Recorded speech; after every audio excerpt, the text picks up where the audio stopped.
Hi friends, welcome to my channel. ఈరోజు మనం sweet potato కర్రీని ఎలా చేయాలో ఈ వీడియోలో చూద్దాం. ముందుగా నేను కట్ చేసి పెట్టుకున్న స్వీట్ పొటాటో ముక్కలు 250 గ్రామ్స్కి ఎక్కువగానే ఉంటాయి.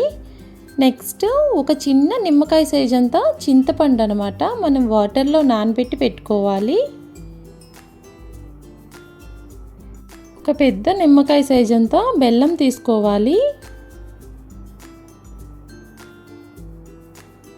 నెక్స్ట్ తాలింపు కోసం కొంచెం పోపులు తీసుకోవాలి. నెక్స్ట్ ఒక పెద్ద నిమ్మకాయ సైజ్ అంతా ఆనియన్ కట్ చేసి తీసుకున్నాను. ముందుగా స్టవ్ ఆన్ చేసి పాన్ పెట్టుకొని 2 టేబుల్ స్పూన్స్ ఆయిల్ వేసుకోవాలి. మనం ముందుగా రెడీ చేసి పెట్టుకున్న పోపులను అనమాట ఆయిల్ హీట్ అయ్యాక ఆయిల్లో వేసుకోవాలి.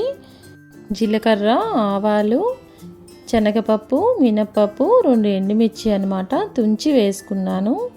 పోపులన్నీ ఆయిల్లో మాడిపోకుండా అటు ఇటు తిప్పుతూ కలపాలి. నెక్స్ట్ ఒక 1/2 టీ స్పూన్ పసుపు వేయాలి. ఇప్పుడు మనం ముందుగా కట్ చేసి పెట్టుకున్న ఆనియన్ ముక్కల్ని వేయాలి. మాడిపోకుండా అటు ఇటు తిప్పుతూ కలపాలి. చూడండి, ఇప్పుడు ఆనియన్స్ అన్నీ బాగా ఫ్రై అయ్యాయి. ఇప్పుడు కొంచెం కరివేపాకు రెబ్బలు వేసుకోవాలి.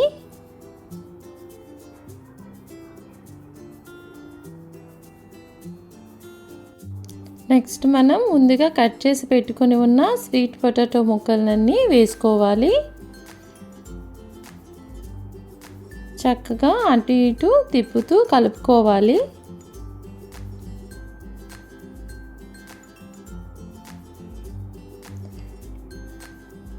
ఇప్పుడు టేస్ట్కి తగ్గ సాల్ట్ యాడ్ చేసుకోవాలి. నేనైతే చిన్న స్పూన్ కదా 2 స్పూన్స్ యాడ్ చేశాను.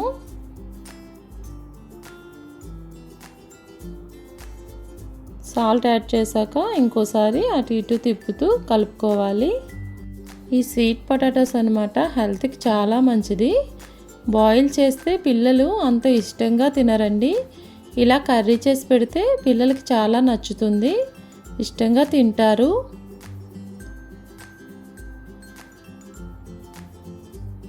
నెక్స్ట్ మనం ముందుగా పక్కన పెట్టి ఉంచుకున్న బెల్లం ఇప్పుడు ఇందులో వేసుకోవాలి. ఈ స్వీట్ పొటాటోస్ అనమాట మనకు కూడా మంచిదే, పెద్దవాళ్ళకైతే హెయిర్ గ్రోత్కి ఉపయోగపడుతుంది.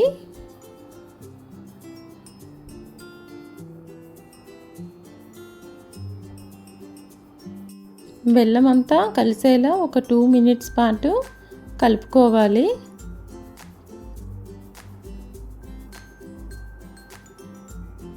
చూడండి, బెల్లం అంతా చక్కగా కరిగింది. ఇప్పుడు మనం ముందుగా నానబెట్టి పెట్టుకున్న చింతపండు రసాన్ని వేసుకోవాలి. ఇంకా వాటర్ ఏమీ ఇందులో యాడ్ చేయాల్సిన పని లేదు, ఓన్లీ చింతపండు రసాన్ని యాడ్ చేస్తే సరిపోతుంది.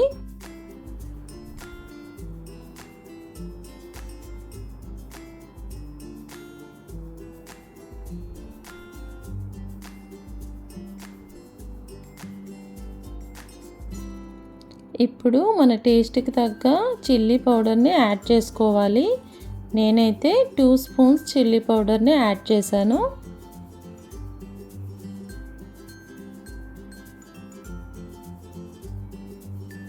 చిల్లీ పౌడర్ యాడ్ చేశాక చక్కగా కలుపుకొని ఫ్లేమ్ని మీడియం ఫ్లేమ్లో పెట్టుకొని లిడ్ మూత పెట్టుకొని ఒక 2-3 మినిట్స్ కుక్ చేసుకుంటే సరిపోతుందండి. ఇప్పుడు ఒకసారి మూత తీసి చెక్ చేద్దాం. చూడండి, బాగా కుక్ అయిపోయింది. ముక్క ఉడికిందో లేదో ఒకసారి చెక్ చేద్దాం. చూడండి, ముక్క కూడా చాలా చక్కగా ఉడికిపోయింది. ఇంతేనండి కర్రీ.